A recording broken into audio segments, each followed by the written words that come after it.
Yeah, I'm back. Wait, let me see.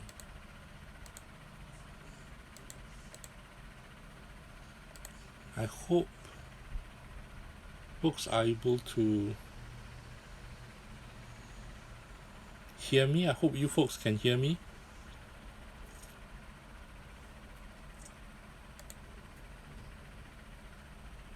Or is it because I've spoke too much and the phone died?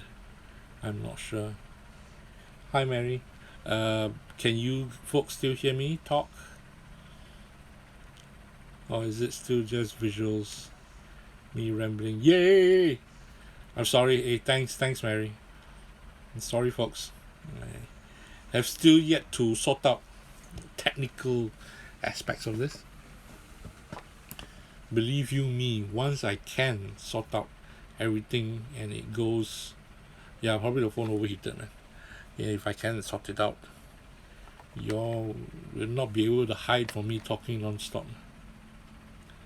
Having said that,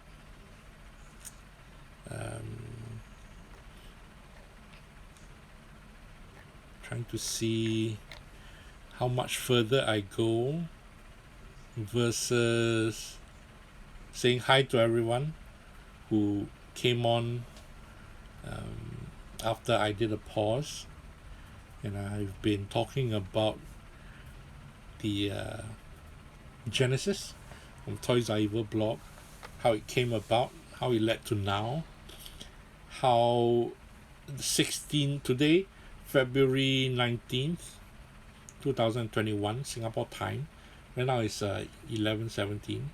Is I'm celebrating the 16th, 1/6 blog anniversary of the blog's existence, and I've been comparing that 16 years of blogging to me rearing a 16-year-old child to a certain degree. That maybe to this was something that I wanted to talk about before, that might go a little bit personal, but then that's the reality. When I started TOYSREVIL blog, it was meant to, it was used to complain about my life, complain about my mundane life, but slowly it evolved into being a news site to talk about toys that other folks do, talk about the toys that I collected, share with folks, not flexing, sharing. I know my quality of toys.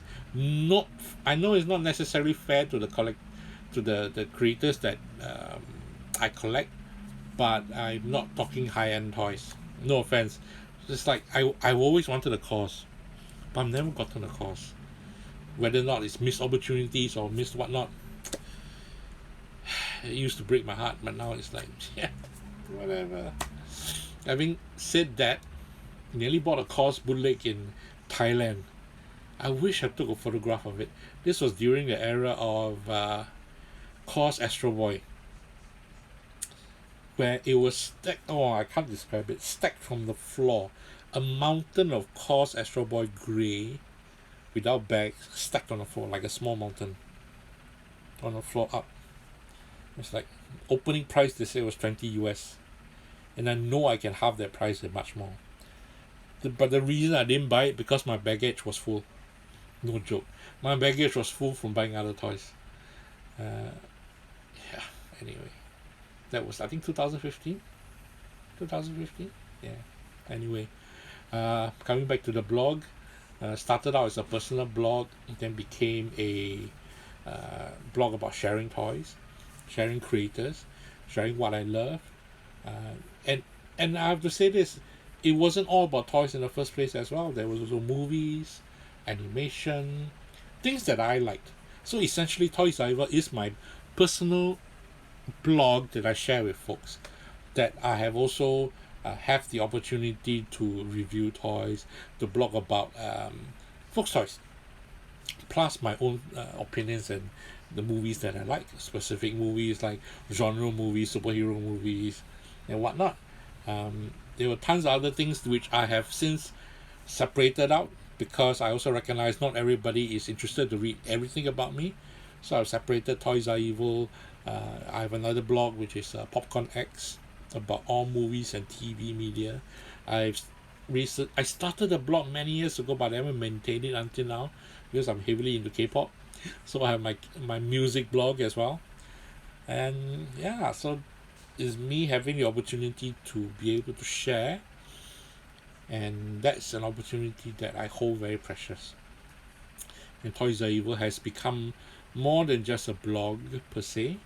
And I've written this down. I'll type this down later on. That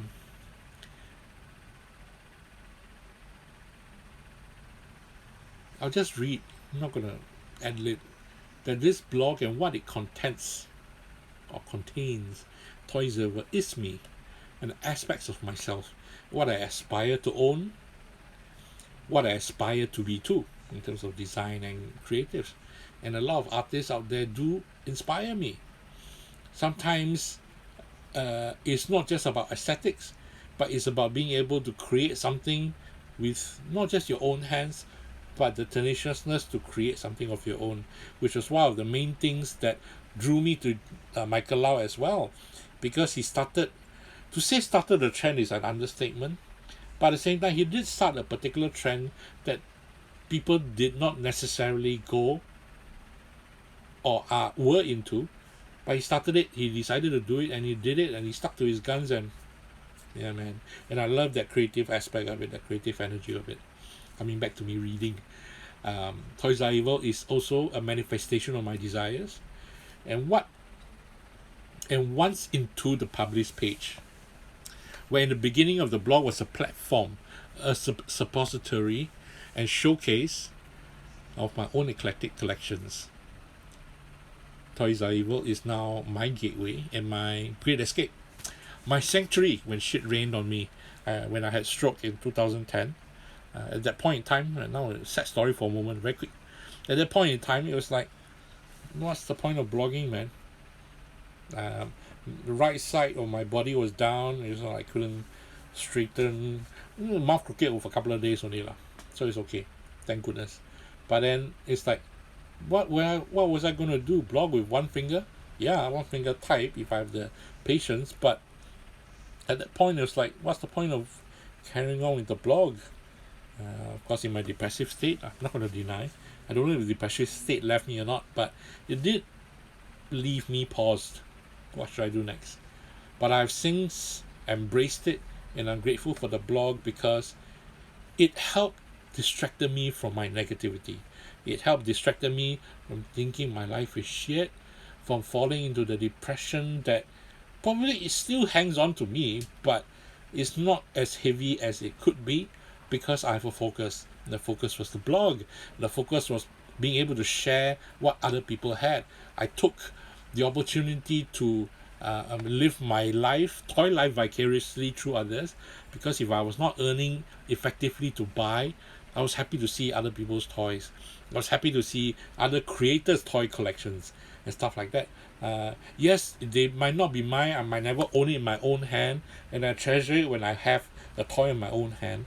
But at the same time, that's why we're all sharing it. That's why we're all sharing. It's not about flexing who has what, but sharing the joy of toys. I now I call it toys more than I would call it art toy, designer vinyl, and labels throughout the years, because to me, the aspect of the word toy, it brings joy to what I'm hearing as well, without Mary condoing my collection, but it brings joy to me. So if people might not agree with what I say, it's all good. That's the beauty of the current situation. If I like a particular toy and you don't like it, all good, what? That's okay. I don't need to fight you for it. Make sense? But at the same time, yeah, it's different toys. And I know there's a vast sea of toys out there that I don't blog about. I don't even know exist. I don't even talk about. Some I know exist, but they're not in my wheelhouse. So if I just blog about it, but I have no opinions about it, then I might as well refer you to the social media website to check it out. But then that's what I feel I want to contribute to my blog. I'm not in a position to say I contribute to the scene, because everybody that creates contributes to the scene. Everybody that sells, everybody that produces, everybody that talks about it, everybody that refers to it, that refers to it positively, hopefully. Negatively, it cannot deny as well. Where everybody now, it becomes an issue of, oh, the hype beasts are jumping on the bear bricks. No, then the bear bricks are now designer toys. Oh, I hate Funko because Pops got no use. But in reality, I used to collect Pops. Not a lot, but I used to, because I enjoyed it. Because they're able to manifest into some toys that I probably would not get into a form in any other form. It's the hoarder in me wants to own something. I will not deny. I don't buy a lot of toys nowadays. No Funkos. But I'll say this out loud. There are plenty of Funkos I wanted. I've been wanting to track down this Funko for a long time, but I've since given up because even track down cannot afford. What was it? Oh, it's from an anime. Forgot the name of the anime. The fella bite right your fingers, then his tentacles come out. Forgot lah. I forgot. That's the irony. Because I followed the first season, loved it to bits. Second season, the third season, oh my god, what the heck is it doing to my favorite anime, man? Tokyo Ghoul. There was a Tokyo Ghoul Funko Pop, which I really, really wanted. But cannot find. I managed to get his partner. Anyway, having said that, also true, I went through a phase of gachapons. I'm still not over the phase. Basically, I have a lot of stuff I want, I just can't afford. So yes, I like what you said, Mary. Not what you said about my blog, because I just read Balance the Community. Because the community, where it's been segregated into action figures, you only go action figures, designer toy, Funko Pops, memorabilia. It's likened to a feeling of me going to a comic book shop back in the days where I was so active. Sorry, man, my hair all over the place. As fat as I am, I still have to be a vain a little bit. Still have to be. Anyway, going to a comic book shop where I remember going to a comic book shop when I was in school, because I didn't have a school buddy that bought comic books as well. So I got no friends in school who bought comics. So my friends were folks that I saw in the comic book shop. But I know once I stepped into a comic book shop, I know probably I've not met anyone else besides that we are all like-minded in a single place, that outside of it we are all judged by others, but inside of it we all enjoy the same thing. So if I collect Marvel and you collect DC, we don't necessarily give each other shit, but we are happy to be able to chat about it. We're happy to be able to talk about it. I might try to tell you, hey, read this is kick-ass, man. And the fella, no, I don't read Marvel, or no, I don't read DC. Then that's that. I don't need to. Then you're not my friend. We don't collect the same things. No. And that's what I loved about comic books before. And that's what I loved about toys in the initial aspect, where it wasn't polarizing. Of course, through the years, I also recognized I was naive. Even when I collected 1/6 scale from friends, I don't collect the same things as them, which was good because I'll never fight over toys with them. But of course I veered, I got military stuff as well, but it's also the joy, it's the group buying lah. Toys are evil, yes, credit cards are evil, but you buy in a group, it's evil also lah. Come on, man. It's not just a pressure, it's just I want to be a part of this, man. I end up having boxes full of guns that why am I need guns for, man? I don't collect guns, but I have lah. But it's fun. It's fun. I can kit bash. I love kit bashing. I've always loved the context of kit bashing, where you create something, you take out a box, different boxes, different parts, you put together, do something. And for many years, for collecting 1/6, I enjoyed that aspect. And that's why I also enjoyed the blog in that aspect, because I'm not just talking about one type of toy. I'm talking about different toys which I like. Folks like can come in and talk about it. Folks who don't like, they don't talk about it. I would like to think that I was able to introduce certain toys to folks through the years, and if I help poison them, I'm sorry, dude. But at the same time, it's great. It is great. And it's something which I also enjoy, which I appreciated from blog as well, And because in the beginning it was predominantly male collectors, it's a very overt male collector aspect.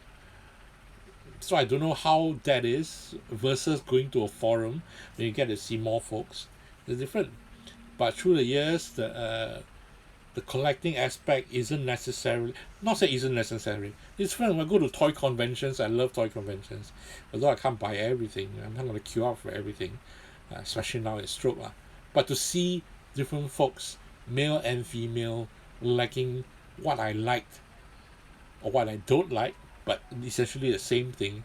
It is like me walking in every week to a comic book shop and recognizing faces, but recognizing brand new people that I don't know.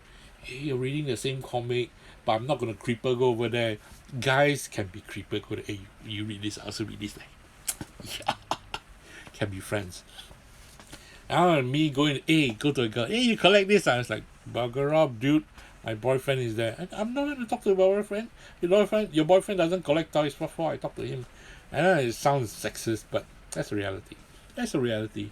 Being able to see more ladies involved in toys is also a joy for me. It's not just a male orientated. It's also a joy. And to me, being able to hopefully to hear more about what their impressions are or what their opinions about toys is as enriching for me as I did when I cold emailed different artists and toy shops when I started out blogging to introduce myself. It's just get a connection, and then can we talk about the things that we love, we share? All good, and that's the great part of it. Or rather, that is what Toys R Us have been and what it is now to me, and what I'm exceedingly interested to know is what is Toys R Us to you. With I can't say with the advent of social media, that's not fair to say. Maybe my social media game is not there. I've not been able to engage folks enough to get feedback. It could be as literal as commentary, or I don't like the way you blog, I like your blog. And then I don't even get that. I just get things that people talk about. I don't like this toy. You do this, you post this toy for clout and whatnot. I was like, bro, it's toys lah. It's toys.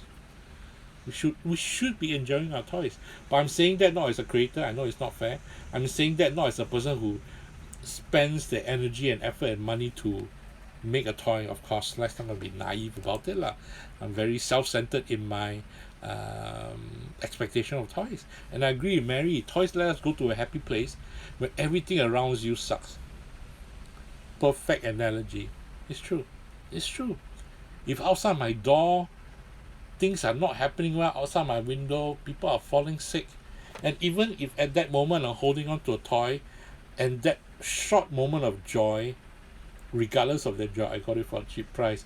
I love the design. I remember when this design came out many years ago and it's evolved. Whatever stories it takes, and this ties back to what I mentioned earlier on, if it goes beyond just the aesthetics, how many folks, I know this is not a test, just saying, how many folks recognize what this character is right now? How many folks know what incarnation is this character right now? How many folks know who designed this character? How many folks know who made this character right now? How many folks know how the character came about? It could be everything, it could be nothing. This is not a test. None of this is about a test. It's about you like it, it's nice, where do I buy it? Buy it. You buy it, I want to find out more, then you find out more. If you don't find out more, yes, Booby Aoyong.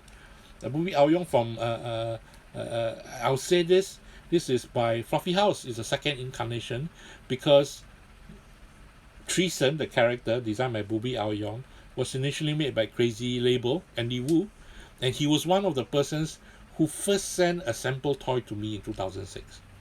I'm grateful that he would even consider a no-name blogger to send from Hong Kong a toy for me to review, which I took all over Singapore, take pictures with. And I'm grateful for having it, but then loving it, and that's my history with it. That's my story with it, which I would love to be able to share, and I did share in the blog. But it doesn't necessarily mean I constantly pound into, yeah, go and check it out, go and check it out. But I want to be able to have it be able to be seen. So for TOYSREVIL, in the archival aspect, not just my blog, other blogs as well, because they exist. They exist. If one day TOYSREVIL doesn't exist, I'll say this now, the whole blog is gone. There's no backstories or whatnot. That means something has happened and something has took down the entire blog. Make sense?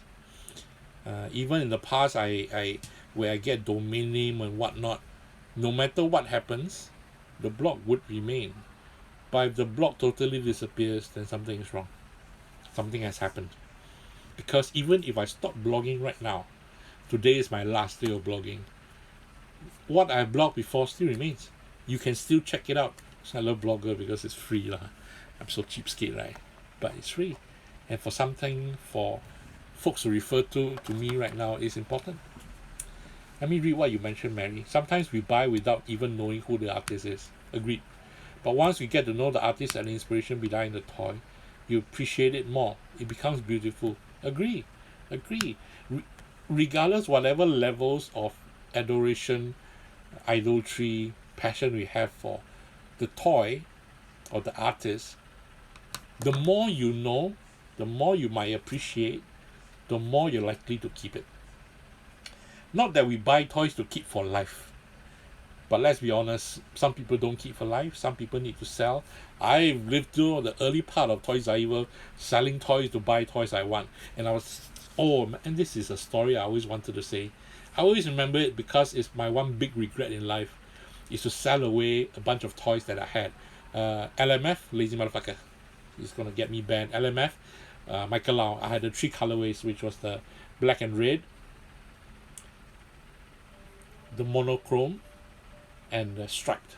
I had the 3 colorways back when I was crazy for Michael Lau, and I wanted to get something else, and somebody else offered to buy it. So I thought, okay lah, sell this, I get what I want, later on I go and find. And I will always remember the scene of me giving that person the red plastic bag holding the toys. I can't remember his face, but only remember turning back and looking at that plastic bag going further and further away. That scene is etched in my mind. My biggest regret. I don't know what I bought with the money until now. I have no idea. I don't remember what I buy, but I know what I lost. So it's always heartbreak to sell toys. But at the same time,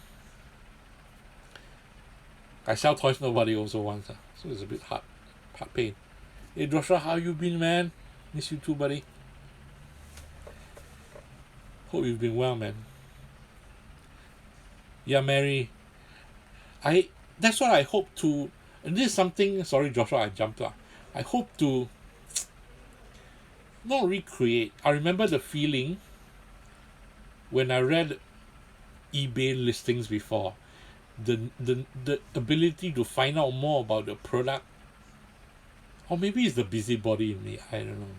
But it goes beyond the aesthetics. It's like this was made during this time, part of this exhibition, and how many pieces were made. In the past, I was bogged down by numbers. 100-piece edition, wow, limited. 200-piece edition, limited. The reality is, if I want it, then I'll get it. No matter what, I'll get it. But if I don't need that, that number means nothing to me. Even if you have that number on the piece, to have 1 out of 200 is great. But at the same time, if I get 199 out of 200, at least I get 1 piece. You know, so it's not saying it's not important, but it's not as important in context. But then that's just me lah. Sorry, let me sidetrack. People like you bridge the toy and art lover and me personally. Hey Brian, cheers, man. But at the same time, the feeling of discovering something and knowing more about something maybe appealed to me back then on eBay lah. It's not just aesthetic, a pretty piece that I get.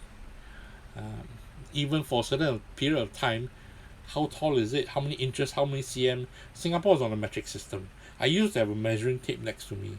Because after 16 years of blogging, right, sometimes you tell me 5 inch, 6 inch, I must pretend, oh, this bottle is how many inch? Okay.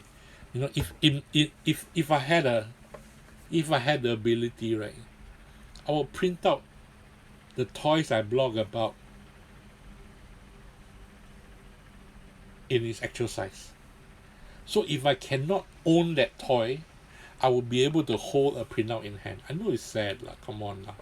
I know it's sad lah, you know. But whatever little joys that I can get out of it, I'm happy to have it. So imagine my shelves behind all printout of toys. Okay lah, this is very sad lah, very sad lah, very sad lah. But it's content. It's content. Having said that, I rambled on close to 2 minutes. No, 2 hours, man, not 2 minutes, 2 hours. So it's 11:40 now. I started at 10 o'clock. The phone bailed halfway through. I haven't sorted out how to do. So I'll ask right now, before I wrap up today, any questions from anyone that hopefully is blog related, or even me related lah, because I am the blog. Not going to deny it. In the sense of the word, to me, I've only 10 minutes, 20 minutes left to celebrate the blog's 16th birthday. But I'm thinking of it another way now to encompass everything. I have 364 days to celebrate until the blog turns 17 lah. If the blog reaches 17, with me or without me. But hopefully reach there. So I'll answer your question, Mary. Your favorite experience in blogging? First thing pop in my mind, I get to travel. Earlier on, this is a part of me that I always kick myself. Early on in blogging, when I talk about early on, maybe more than 10 years ago,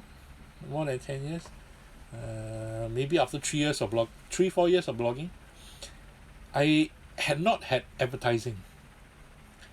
Because in my twisted sense of mind, right, I didn't want advertising because I don't want to be beholden to whoever is paying me for ad space. Of course, I regret it now lah, when nobody wants to pay ads, when nobody bothers to pay ads right now. But back then, I actually turned people down who wanted to pay for ad space. But to be fair, there were folks that are not necessarily designer toys. I had remote control cars, I had puzzles, things that are not related to designer toys. And that's what opened my eyes to a certain degree, because the keywords that we use as hashtags right now, back then when you say toy, ting ting, toys, nothing wrong. Even until now, I still get requests to blog about puzzles. They're not designer toys, but because the word toy is used, that somebody searched online, that somebody thinks is beneficial, that can afford, which is fair. But at the same time, we don't talk about now, we talk about before. I actively did not take advertising. Sorry, I'm going one round. The experience, the reality of that, I also recognized when I was first flown to Thailand by NAPAT in 2009. And that's the beginning of my experience, my favorite experience in blogging, because I get to travel. People can say, but you can pay for your own air ticket, right? You can pay for your lodging. But the thrill is there, you know. The thrill is there. The satisfaction that what I've done, the effort I've put in, is being appreciated. Enough to be flown overseas. And I say this, I used to have quite a bit of a wanderlust. I love to travel. But I'm too lazy. But I'm never actively going to meet. You know. Yes, we should meet at Ozo. But I've never actively gone to travel. And I really wanted to travel as well. So when the opportunity came to go and travel to, I always remembered this. I expand on this story. I went to Thailand and subsequently was flown to, thanks to Joshua, who is on my stream now, Joshua and Win, I flew to Jakarta in the span of a month, beginning and end. And in the span of 1 month, I say 1 month plus or minus, I was able to travel overseas because of my blog. And that was when I realized, this is good. This is good. I'm not disillusioned to think that, I'm going to get riches from blogging, free toys would be great, but being able to travel is the opportunity that I really loved. And I say this not to put guilt in anyone, not to anyone, but after the beginning month end, I come back and I had my stroke in 2010. And it was then that I was thinking, oh crap, I can't even experience traveling again because I had stroke. But to be fair, I recovered enough to travel to Jakarta 3 more times. And also to Thailand again as well. 2 times. 2 times, 1 time. So yeah, the opportunity to travel is my favorite experience to blogging. No, Thailand twice. One is one's with Napat, for Napat. That's the first time I met Quicks. Sorry, name drop. And the second time was as a judge in a cosplay for the Bangkok Comic Con. Also thanks to Napat's recommendation as well. And to Reno. And that was the opportunity. So my experience is being able to, for blogging, favorite is to travel. Of course, next to meeting friends. But the travel was great. I mean, I can talk so much more about travel, but maybe in another life. Believe me, once I sort this out, you can't stop me from talking. It's funny because before my stroke, why did I enjoy blogging? Because I didn't talk to anyone. I self-isolated because I'm just a hermit. So I could go online, keyboard warrior, no need to offer solutions or opinions, but I can say what I want and not need to continuously engage in conversations. I remembered my mouth was like this for a couple of days of stroke. Freaked me out. But once it got better, I couldn't stop talking. So I would sincerely apologize, sorry not sorry, for talking a lot. But after that, no man, can't stop me talking, man. Pay me, I'll talk. Don't pay me, I also talk. All good. Sorry, I'm reading your comments. 14 days quarantine, pain. Pain. Let me know when you're coming in, Joshua. It's been way too long. I know Mike is gonna hate me, man. I haven't been to Ozo for God knows how long. It's my crack space I go to, my go-to spot. But the desire, the temptation, it's killer, man. Anyway, blame everything, blame COVID. And no earning ability. So just live my life vicariously through my blog and people's toys. Anyway. 10 minutes more. I will say 10 minutes more before I end at 12. So 2 hours of me rambling.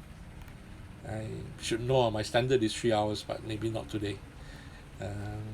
So if anybody has any questions, feel free to. Yeah, man. Quicksand. But then that death is lovely, man. Death is lovely. I mean, that's two heavy stakes. Not stakes. I remember Ozo from China Square, Ozo from Chinatown, and it's a joy. Whoever comes to Singapore has to go Ozo. This, you friend, not my friend, I will tell you go Ozo. Must. Cannot miss. I agree. Cannot miss lah. Ayo, my God. Anyway. Joshua, do you miss STGCC? It's a trick question, man. I miss it now because it doesn't exist. But it reached a point, and I will totally admit this. Sorry, paused. I would literally, to answer Joshua, I would literally save whatever gigs I worked on for a year to go to STGCC, to spend at STGCC. I will resist buying throughout the year to wait for that point to buy at STGCC, because to me it is the opportunity to buy direct from the artist. or direct from the retailer that means more to me than the aesthetics of the toy. We reach a stage where you can literally buy anything with PayPal credit card online. I have no doubt that if I am in a financially able position, I'll be buying as well. Nah. I'll be queuing up and bitching about drops and carjacking. It's totally fair. But because I don't engage in that, right, can't complain. Nah. But at the same time, going to toy conventions in the past, I've queued up for stuff and reached my point and it's sold out. And it's and it's funny because I think it's funny because I'm an idiot. I don't play the blogger game. I don't play the I'm TOYSREVIL, keep some for me. I not that there is any game. I wouldn't know because I never played it. Because I always felt it would be fair to anyone who queues for it, even flippers and whatnot. You work for it, you queue for it, you get it lah. But having said that, since I cannot afford any toys, going to toy cons became a job. Became a job to cover for the blog. In the past is happily cover for the blog, but at the same time I can buy something for myself. It's a balance, cannot deny. Wow, that's a waste, man. Since 2003, are you kidding me, man? Sorry, I'm answering to Joshua, but I cannot deny the ability to buy something.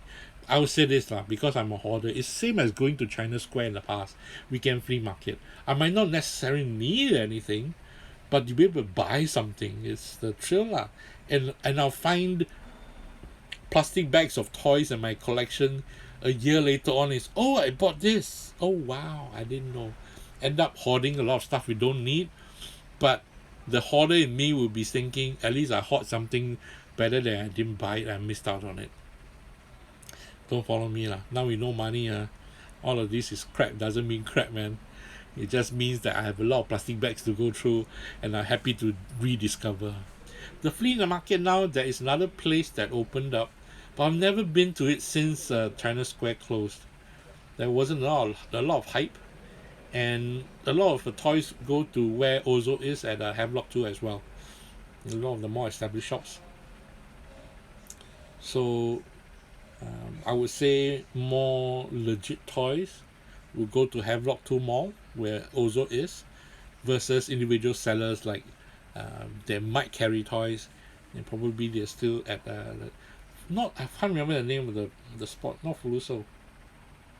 It's opposite of where China Square used to be. I haven't visited it. If you have a chance, you come, we go in Handa.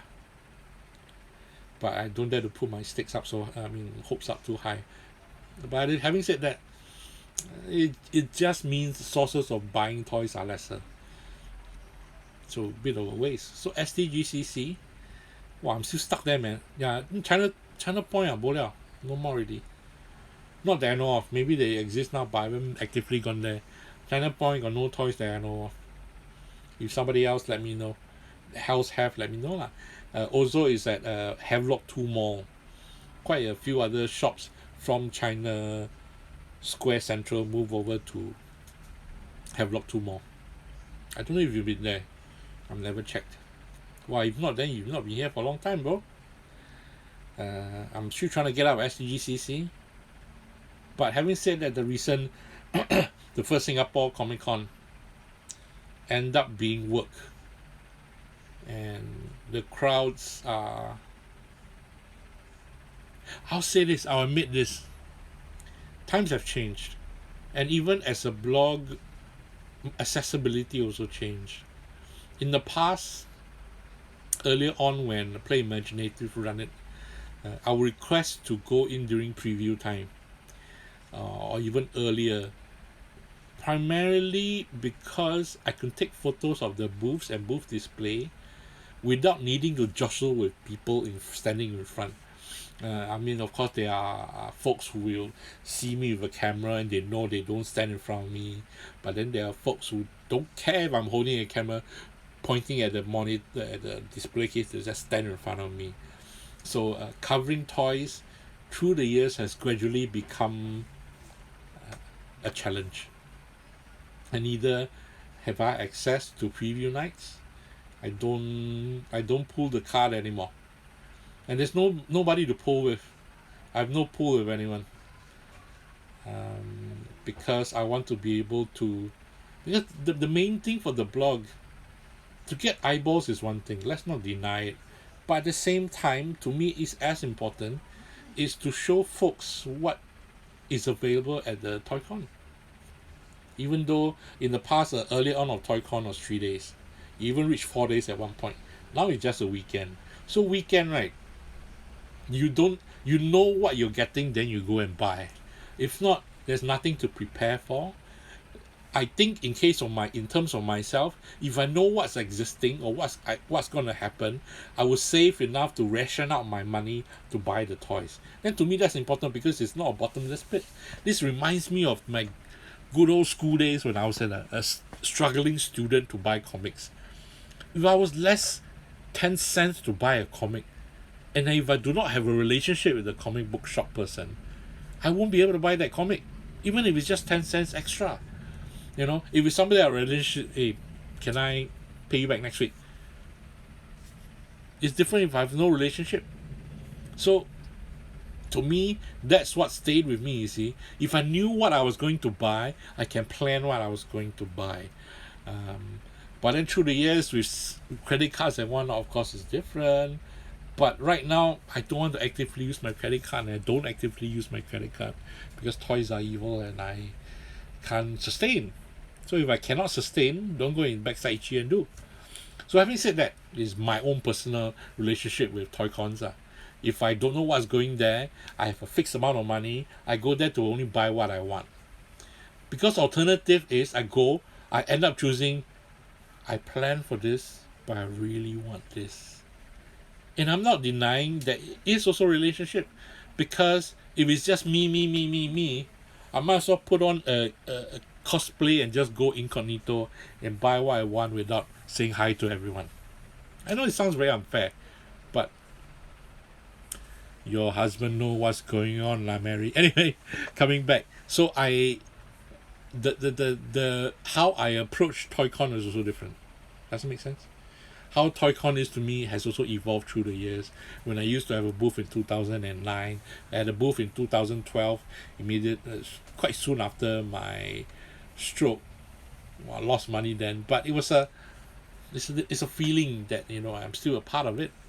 But I have to admit, the last Singapore Comic Con was great because they asked me to help moderate a panel, and then something as you know, not little, not saying, that's not fair to say, but I feel involved.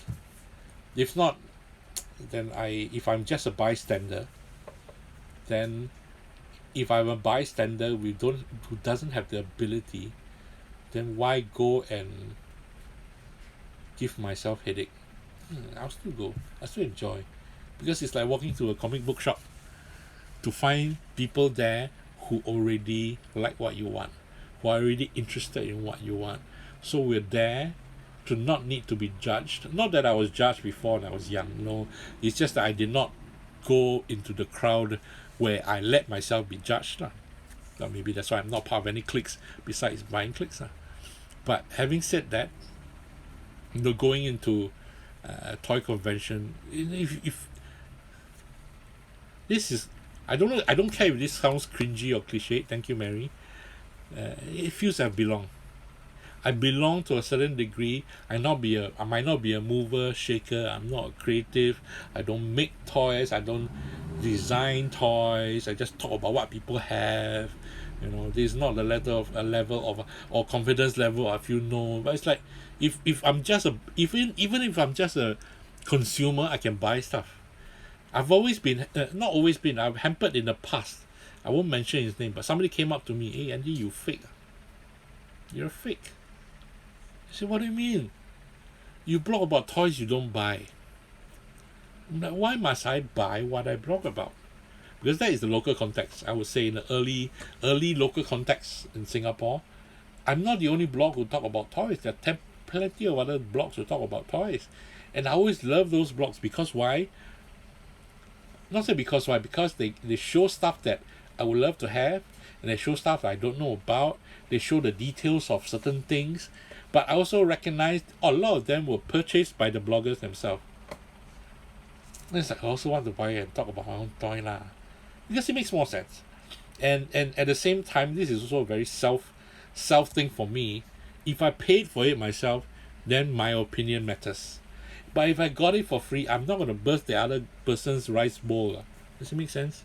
Or am I overthinking it? Some people might have said in the past, you're not being fair to your readers. Then I will say, then I won't talk about it. I'm not going to say something that's nice but I hate it, but because somebody paid me for it. No, then I won't talk about it. It's as simple. I'm not going to say you suck and flip you a bird. I just won't talk about you. It's a simple, if you call me small-mindedness, that's part of what I can do to combat this type of negativity. Well, thanks for saying that, Mary. Institution in the toy community. Thank you for saying that. I admittedly, many a times I don't feel so. Many a times I feel totally out of it, actually. That I am... The one aspect of blogging in the beginning which I enjoyed, which I ironically enjoyed, was that I'm blogging to avoid. I don't know who my readers are, and hence I don't have a sense of responsibility to whoever's reading. I just tell you how I feel. So I regurgitate my feelings, I regurgitate my opinions, I word vomit. And it was something that I recognized later on, but not before, that was a necessity because of whatever job I was doing, whatever whatever job I was doing, it was necessary for me to vomit out the answers that what other people want. But some of the answers are not necessarily what I want. So the blog by default became that opportunity for me to voice out and let other people see. It's the same as I want to draw what I want to draw and I post it online and everybody sees it. They like it, don't like it, they comment on it.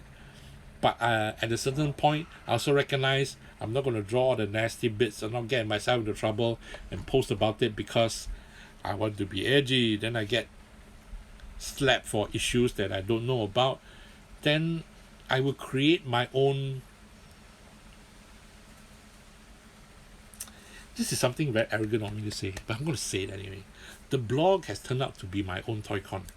This is also to answer, not necessarily answer direct to Joshua, but the blog is also my own ToyCon, which I accepted later part of my blogging career. Sounds nice, right? In the beginning, blog about other people's stuff, get free toys, go to ToyCon cover, and stuff like that. But then at certain points in time, I mean, I love having a booth. I've only had booth twice in ToyCon. But if possible, if I could afford, I'll have a booth every time. But as a booth, what can I sell? It doesn't necessarily mean to be my toys, because Toys Are Evil is about everybody's toys. And I have my idea of what I want to do. I still have an idea. Indonesia might recognize it as warong. Something which I wanted to do for 2012 and I carry on wanting to do. And I still want to do, but situations now is maybe it's not financially viable. But if ToyCon becomes more of a consumer platform, it cannot be denied. That's the only way to survive for a platform at that bigger size. But as a smaller platform, I'm stopping myself from saying too much because I don't want to feel shit about it. Because it's like talking about it for so many years and yet I've not put into practice what I wanted to do, versus stroke being an excuse, but 10 years on really still stroke, hello, can travel, really can do shit. But having said that, cannot deny the masses that is the ToyCon. We cannot deny it is consumer driven. It is. It has to be. It has to be. A sidetrack. I remember when I had stroke. Back to stroke. I was in hospital for 2 months. It reached a point where I was in the second month, a bit more comfortable. Then one of the nurses who took care of me literally asked me, so what do you do for a living? And I said, oh, I blog about toys. At that point, at that time, exactly at that time, constantly folks sent me toys, which I totally appreciate and love.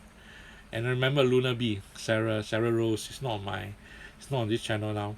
She sent me a hand painted dunny, 3-inch dunny, hand painted. And my parents bought it. They constantly come and visit me, so they bring it to put me up. Like, so it just came into the mail. It's like, hey, all right. And I had it with me at that time, exactly when the nurse asked, "Oh, what type of toys you blog about?" I took out the dunny.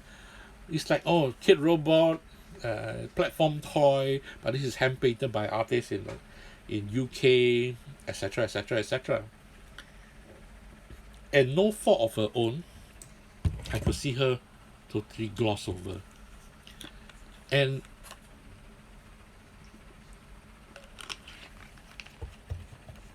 it's also dawned on me, or maybe it's a clearer thing, that I've been so involved in my own little world of designer toys, with my blog and the community involved, that we are all involved in this community, which is all good, but independent of what's going on outside.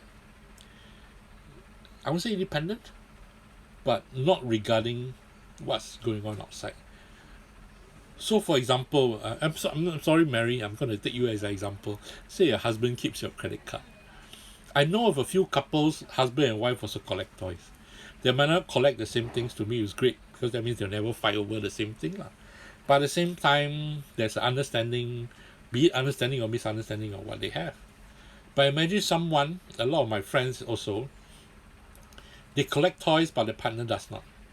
So needing to explain away their constant finances or constant plastic bags when they bring home I can understand is an issue.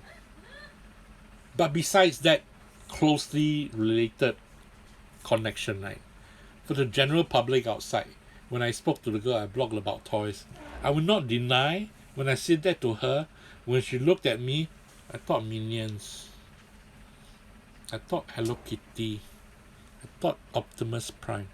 Hey, I'm not going to hide it, man, because I collect stuff like that as well.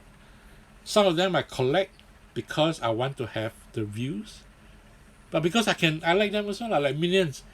One of my higher rated video review videos in my YouTube channel are Minions, McDonald Minions. And I didn't review them as much as I played with them on a shitty camera, shitty resolution, because I thought it's fun. It's fun, but highest rated.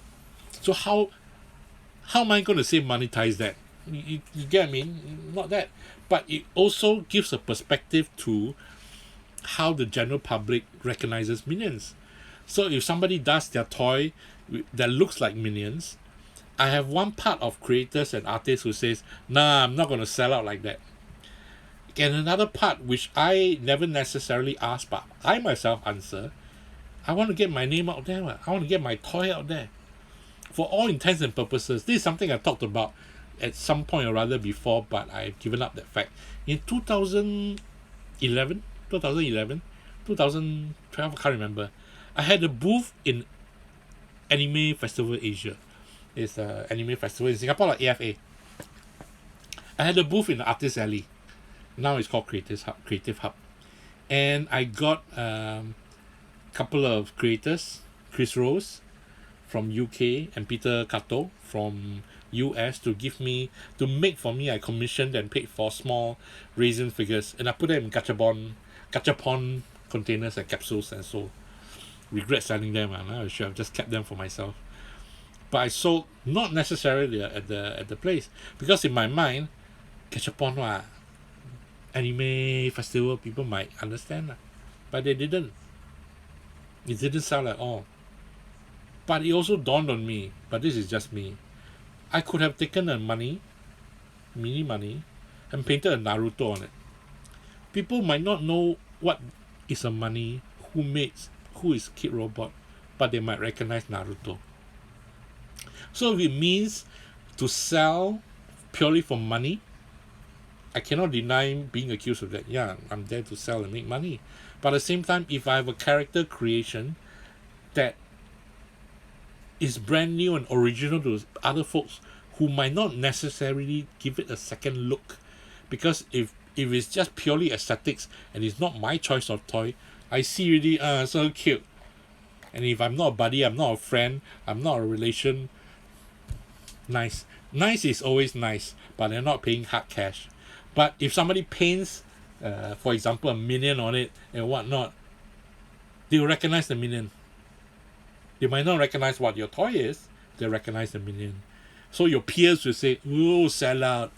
But and then I would argue, you're getting a brand new customer. You're getting eyeballs to your work. You're getting folks to see, "Oh, this is nice. Oh, he has a website. She has an Instagram, has a Facebook." Then that's where you get people click to go and look. Because it's not about selling that toy and you're selling yourself out, it's to get eyeballs. And I'll say this, maybe it's just me, I'm not an artist, but in a sea of creators, what you're looking for is not to sell that 10 pieces of toy you made. Yes, it is, because it helps you move on. But it's also to get as much eyeballs into it, to look at your stuff, and retain. Pulling them in, exactly. Retain the eyeballs, not because, oh, you only got 1 million, I don't care. Then they probably won't be your customers. But they like what they have. They like Minion. Maybe they themselves like. Maybe their partner like. Maybe a friend of them like. Maybe somebody recommends and tags you. Hey, check this out. No, I don't like. Or maybe they like. Hey, nice. Then to me, I would say that even if I'm a creator, that's what I would do, man. I need to constantly pull them in. As a blog itself, right? As a blog and the blog Instagram, my struggle is I'm constantly posting other people's pictures. None of it is my creation. The nature of the job or the nature of the TOYSREVIL blog is that way lah, you know. But at the same time, then I am only that billboard in the supermarket. I also want, if I can draw, I'll draw. I used to want to customize and paint and whatnot, but I don't have the physical space and patience to do it. So I don't. I would like to do it in the future, but then there's the freedom of it lah. If I do it, I don't sell. It's not about selling lah. It's the joy of creating and let people see. But then of course that's different lah. Funko collectors, I agree. I'm not in the Funko community, but I can see that difference. And Funko is smart. They have to be smart because it's consumer driven. They have to sell what? Come on, man. Be no under these illusions that all of these are made to be able to cater to consumers, make the money. To be able to make the money, then you'll be able to do your passion projects. It's as simple as that. So I'm not going to deny anybody who has their choices to want to do something original. But at the same time, yes, the balance of idealism and marketing. I remembered, I can say this because they're not actually active right now, Toy2R. When Toy2R came, I remember also earlier on, I was like, why are they doing commercial crap, man? Why are they doing this tie-up with brands and whatnot? It's just, it has to, because I was in my own island of original artists. If can sell, could sell already lor. Right. So at the same time, it is the balance of idealism and marketing, the balance of being able to survive. But if it's not survival, if it's just pure passion, then nothing wrong with that as well. Stick to what you have. Stick to what you want to do. Stick to your originality. Nothing wrong. People don't want to say it's like we have our favorite bands in the underground bands. They were like, oh, we support you, I'll buy your cassette, yeah. Then when they sign to a label, sekali get a record deal, then people turn around, why you sell out, man? When you sell out to a bigger brand, I'm not going to support you anymore. Where's the likelihood of folks playing the underdog game? Not underdog game, we support the underdog, we support the dark horse. But it's like, why can't we be happy for folks to achieve? They are the ones struggling to want to share their music, share their craft. Same as artists. I might not be able to buy your art, but if I can share it, I'll share it. But doesn't mean I'll share it blindly. That's not fair. It's a to and fro as well. It's a to and fro as well. If I can share, the thing is, my Instagram is I don't have a repost function. I've never gotten a app for it. No offense to any reposters, but I don't. So I would need to physically pictures, higher res, and do whatnot to do something that is worth looking at. I do editorialize my things as well, and I do Somebody asked me not too long ago how to get on my Instagram feed and blog. I can't give an answer because I need to know what it is first. I'm not just flashing a fancy picture for people to see. No, I need to know what it is. If I'm endorsing it, if I'm curating it, then I want to be able to know what it is. If it sounds arrogant on me, so be it. Because I want to be able to show something and talk about it as well. There's no point, show a picture, check it out from here. I mean, sorry man, that's not how I roll. Cause times Mickey. Oh man, Brian, I never tell you the story of the Cause and Mickey, the wobbly one, which I did not get, which I saw in the display booth in the shop far away, because back then I never collect Cause. Wow, now you remind me, I cry. I think it was a monochrome one. I was like, ew, looks nice, but I don't collect. Who's that Cause? A year later, I go and buy the book. Then I start to like Cause stuff. Then after that, I can't find his shit for cheap already lah. So that was my only miss. End up, until now, I don't have a single Cause figure. Because I let it out of my hands. It's the irony of not buying stuff before. So if I could, I'll buy everything. Now if I'm bloody rich, I'll buy everything. The fear of missing out, really FOMO. But having said that, I'm surrounded. Now you see this angle here because you can't see the stack of toys on this side. And I probably would never show on this side. And a stack of mountains of boxes of toys, which is the bane of my life. As a single guy, all good. So I don't need to hide, like you say, Mary. When you say hide from your husband, it's hilarious. I'm not saying you hide from your husband, but I know of my toy collector buddies who hide from their wives. Wake up 6 o'clock in the morning, go downstairs to the car to take a plastic bag, go up. And I always give them shit. You think your wife don't see the difference of how many bags in the shelf? You think they don't? They pack. Not saying sexist, but they keep the house. They know what's going on. They know when something is missing and when something is extra. But having said that, I know I won't be able to hide from my wife. But at the same time, I need to get a wife who can collect toys also. But then, I think at this point in time, that's a ideal situation that might not necessarily exist. Wow, Mary, hide a week. You are rocket shit, man. Hide a week. The patience is there, man. Kudos for that, man. Friends of mine, they just get a rental place and just put. But then it's painful because they can't display. Maybe this is personal, not Toys Are Evil. But it's partially Toys Are Evil, so I can still link in. I don't have a lot of display space at home. In fact, I only have a shelf right in front of me that's covered by my monitor in front. I don't have display space. So the Toys Are Evil blog, and now by default Facebook or Instagram, has become a by default display space. So I'll get something new, I take a picture of it, I take a video of it, whether or not I edit and put it on YouTube or whatnot, but I still have pictures of it. I come out, take a picture of it, enjoy it, hold it in my hands, then back it goes into the box, kept in the Toyogo box somewhere else. To keep for how long, I don't know. So yes, thank you for Toys Are Evil blog for being my virtual display space. Yes, better to keep the peace in the house. I'm not going to deny it. I used to say this, but then it's always very self-centered thinking that you won't understand what I buy. You won't understand how's there to it's quite funny. There's no such thing. It's same as when I buy comics. Then when I'm judged not about the comics I read, but how many comics I buy. It's either how much I hide in my bag versus how much I take out to read. But at the same time, different contexts are then why this is very harsh, but I can understand my partner's point of view, but doesn't mean I agree. But why am I hiding my passions? I don't believe in hiding my passions. If I'm hiding my passions, no offense to any one of you, but for myself, if I need to hide my passions, right, dude, that's so true. Have to please let me buy this, please. No, I enjoy what I enjoy, and I want to be able to share what I enjoy. But if we can't enjoy what I enjoy, right, then it goes back to the feeling of blogging in the beginning when I did, because it's blogging until now without speaking to you folks. It's a very solitary affair. I blog to myself, I speak to myself, I speak in the third person, and I have a conversation with myself, what I would like to say to myself, what I would like to hear. Hence, that goes into the blog.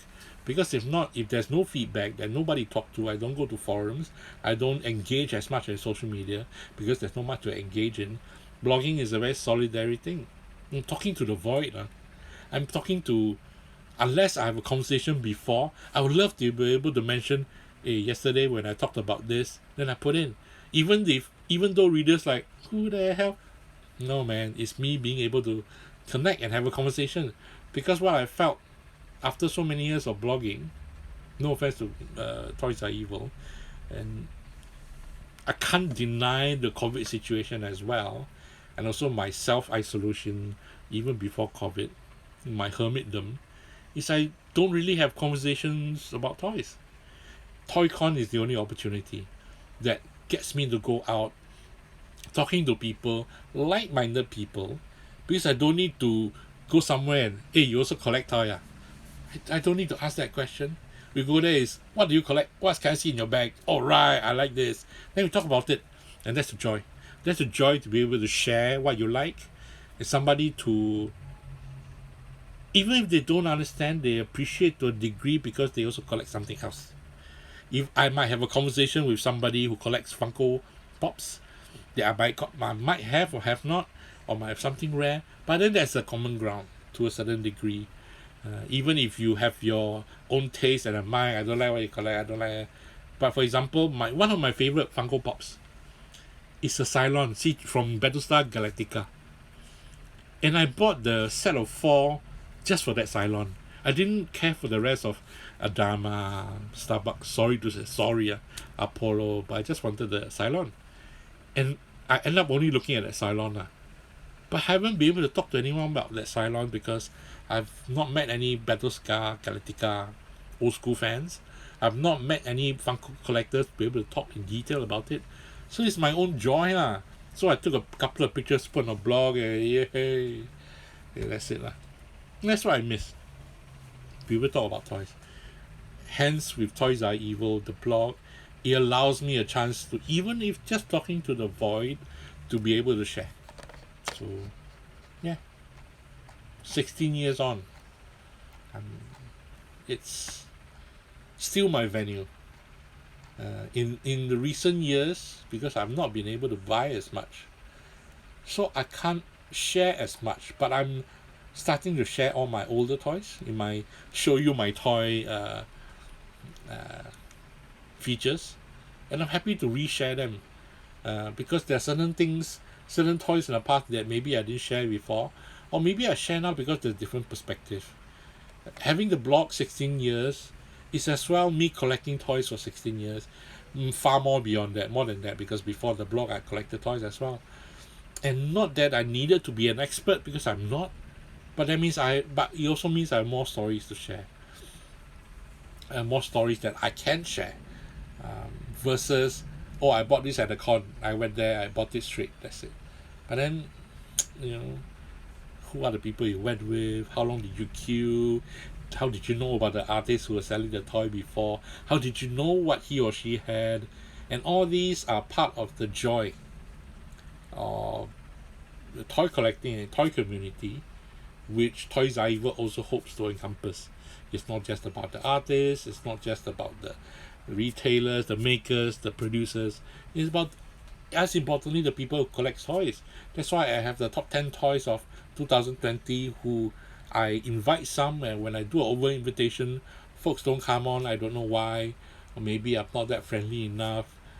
But I'm also happy to see other people's toy collections because it is important. It is very important, and through the seeing what other people have, I'm also happy to see that I'm not the only one that buys different things. I live my life like a mixtape. I'm of the era of the 80s mixtape, where one cassette can have different artists, different songs, even if you want don't say different genre, or slow ballad, slow rock, or techno music, or British new wave. I'm of the era of mixtape. Go to a cassette shop that used to buy metallic tapes. Literally go to a ask the boss, you have a song list, and tick tick tick tick tick, can put all this inside A, then all this inside B can. Wow, this one costs more because more songs I have to get a bigger, more longer duration tape lah. My tape more expensive lah. And those are my history. Maybe I've not developed further. So be it. That's why I like. That's why I like eclectic toys. To find people with eclectic toys is not as difficult as I thought it was. Hence, with even my top toys of the year, then to me it's happy to see different people with different toys, because different toys speak to different people differently. That to me is important. At the same time, I'm curious about toy designers. Do they collect toys? They might not necessarily collect the same toys, but I want to know lah. It's fun, what? Nothing to flex about. It's just sharing the joy of toys. Then if I have something that I recognize as like, I also like to share with the person. Hey, have you seen this? Hence, the TOYSREVIL blog worked very well for me, because I could share, open up to everybody, and not necessarily say, hey, do you like this, right? I got this for you. Then the sense of rejection, not that I'm fearful of rejection, but I can share with everybody and more lah. So then that's the fulfilling aspect of TOYSREVIL. Having said that, I'm opening up to the floor. Any more questions before I close for the day?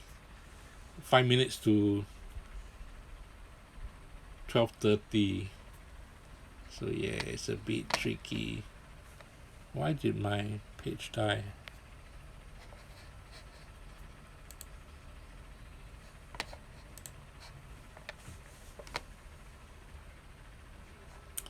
Maybe in a different context, not today.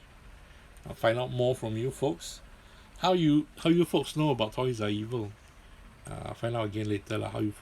How did you all find out about TOYSREVIL? I'm curious to know what. Like from 20 readers, ex-girlfriends, to a decent amount of folks. Hey, thanks for staying, Mary. It's fun. I'm trying to get used to all this technological stuff. I'm a dinosaur.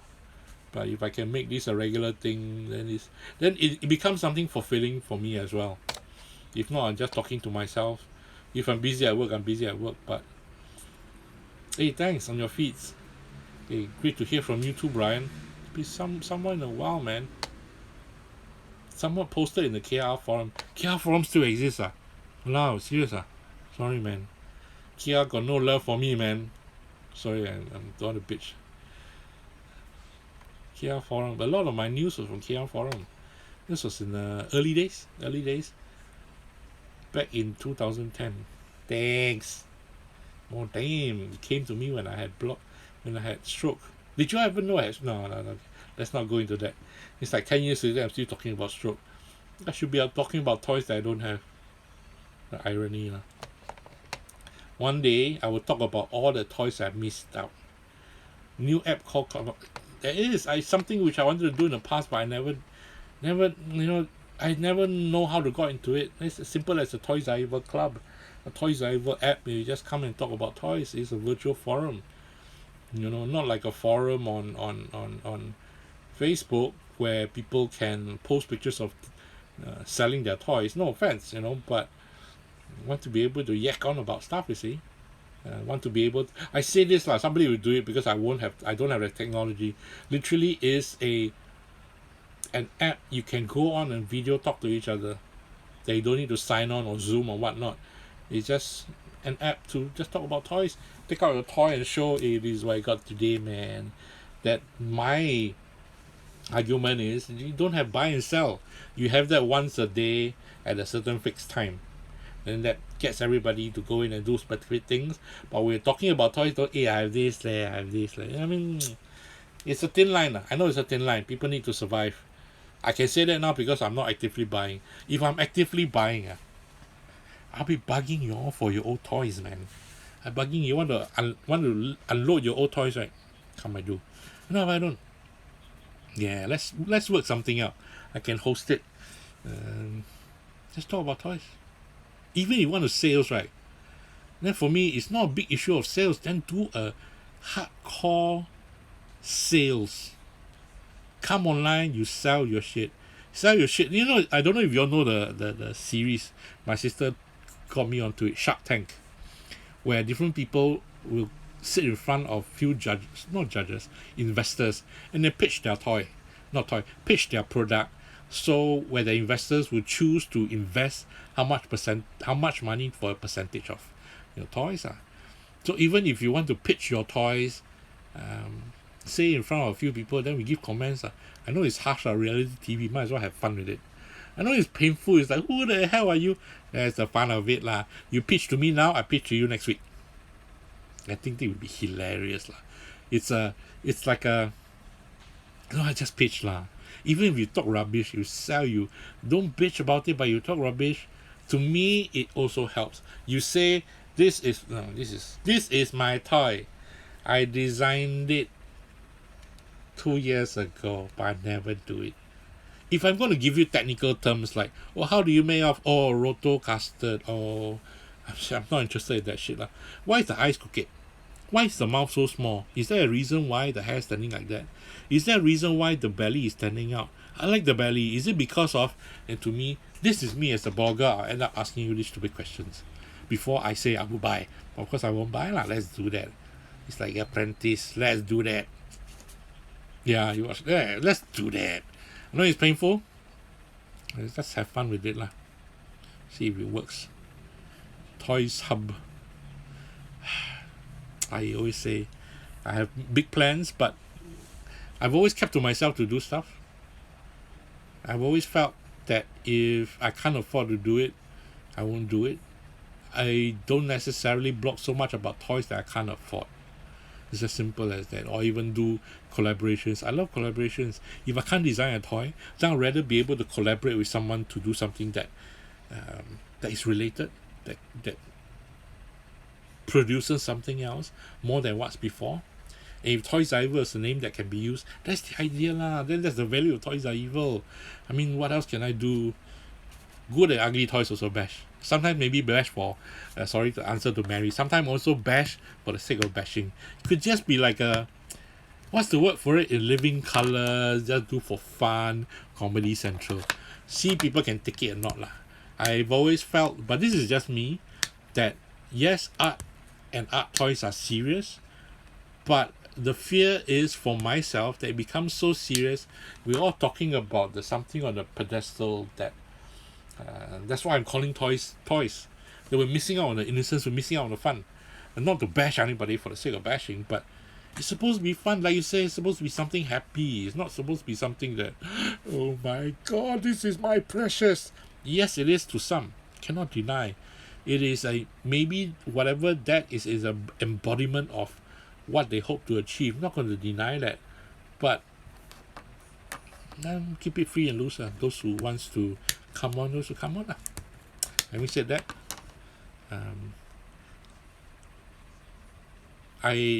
because it's art. I want to, I'll round off this conversation. Initially, I want to round off this conversation by saying what Toys Are Evil intends to do. That's like a New Year resolution. So what does Toys Are Evil hope to do as the year's coming? Hope to be able to talk more, share more. When I say share, it's not just be a billboard. That's something I'm struggling with right now, because I want to know more. But to know more, I also need you to know about not just the scene, about scene and what's going on. Because if it's just a billboard, then just tell me where your social is, and I'll just put it on my Facebook, on my Twitter, and tweet and go, versus Instagram where I curate images and just tweet and go. But if I'm not willing to have a conversation, then it's a bit hard. I can't say everything is nice, then I'll just be lying. I can't say everything is great, then I'll also be lying. I really don't want to lie. I really don't want. But having said that, I can understand where if folks need to have a starting point, need to know how to go about doing what they do. And I mean, then I'll do more conversations like this, and if more folks want to ask questions, that I won't ad hoc once in a while become an information counter and answer, because that answer will not be enough. will not be enough to just tell you go where to do what not. I will argue it's not enough. Not because I'm a long-winded person, I need to tell you stories that like the uncle in the gathering you don't want to listen to, but I feel it's not enough. If it's so easy, you just go and buy in the shop. Does it make sense? Sorry, I'm getting pissed because it's not as laissez-faire as people say it to be. It's not rocket science. Fair enough. It's not rocket science, but you know, let's have a more enriching, or I'd rather it be a more enriching situation or happening. But having said that, then I would, instead of telling you what I plan to do, I'll just do it first. I'll do it first and let you all know. I've had a friend who said to me, and it just hits me hard, a friend who I met quite a while ago, who I didn't meet for 10 years. And we chat, I was telling her my dreams of doing whatnot. And she said to me, Andy, I've heard this many years ago. I've heard this for you talking about it for 10 years. But you've still not done anything. And that is the reality. And 10 years on, I've still not done anything. So I will talk going on, but I'll only talk about what I do until I do it. Does that make sense? It only makes sense. If not, I'm just be a could've, would've, should've. Nah.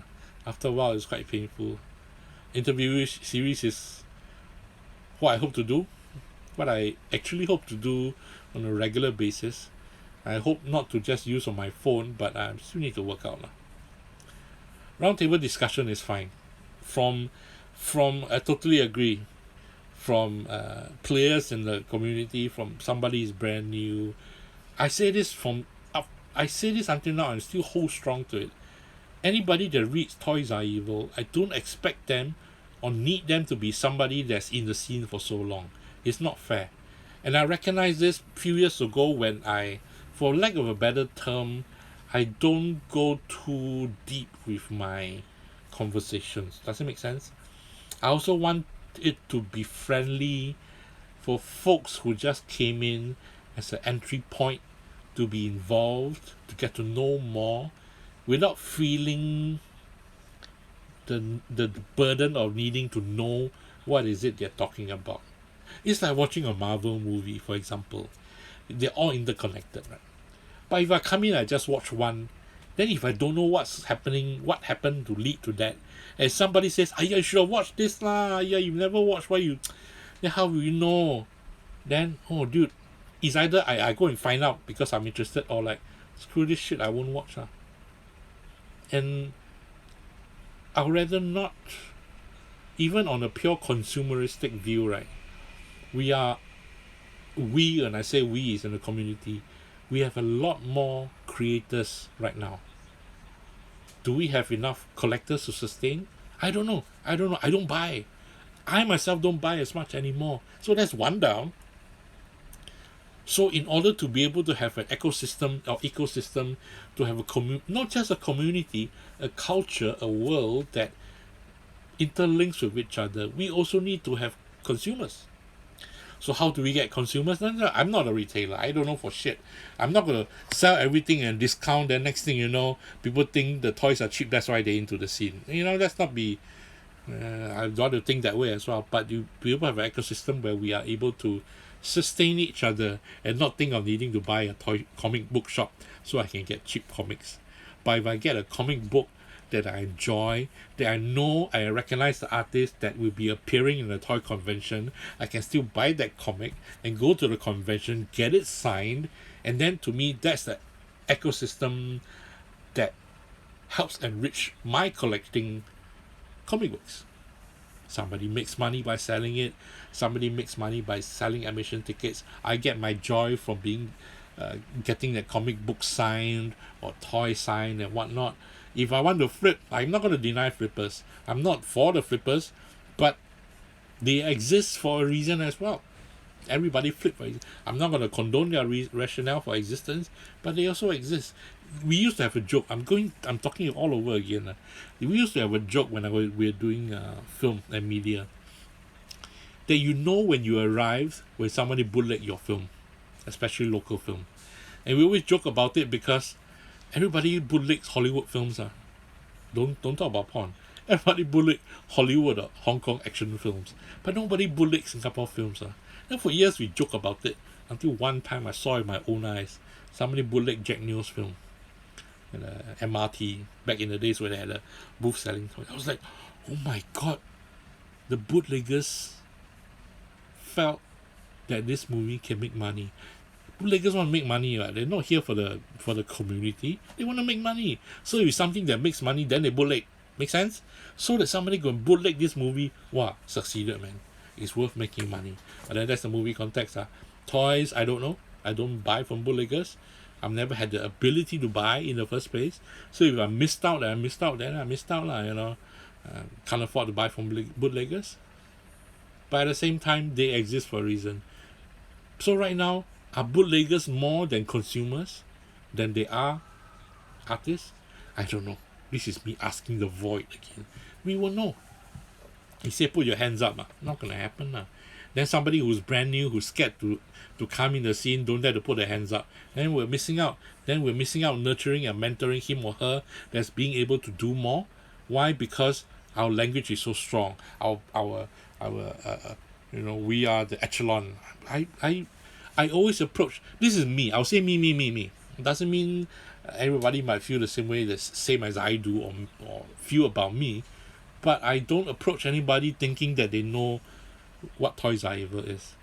I introduced myself like I introduced 16 years ago when I emailed everyone. My name is Andy Heng. I run a blog, the TOYSREVIL. I will check it out. Because that's the reality of it. It's the same as me trying to tell the nurse at my hospital who doesn't know what toy is, but then it won't be fair, because what if she enjoys something and she finds joy in it later on? That she's able to find joy in something. That even if she does own a single pop mart is the in drug now. So even if she manages to buy that one pop mart to give to a friend and buy one for herself, and she owns that something, then to me the community has grown a little bit. I'm not a retailer, I'm not an artist to think about quantity. I think about people who enjoy what they have. 2 years ago, I bought all Paki blind boxes to give to my family, and I explained to them, this is a Hong Kong artist, it's the toy, and explain all to them. I don't necessarily do it often.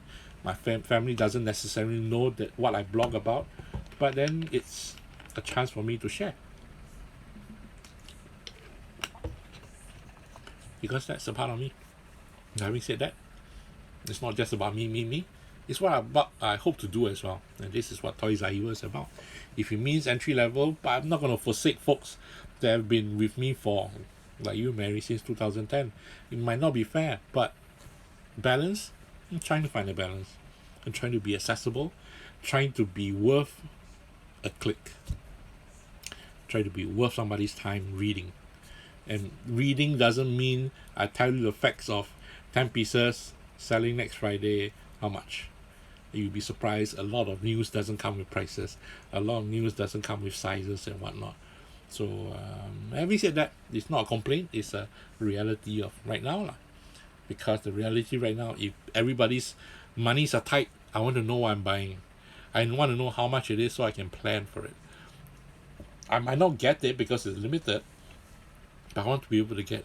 If not, we are all held in ransom with credit cards because we're all at home, not in a convention, being able to get what we want. It's a simple thing. You missed it at a convention, I missed it. Then you know some dude is going to sell it flipper price at the flea market a week down the line or the same day. Then you look at it, I'm going to buy it, or I'm going to buy it because I want it.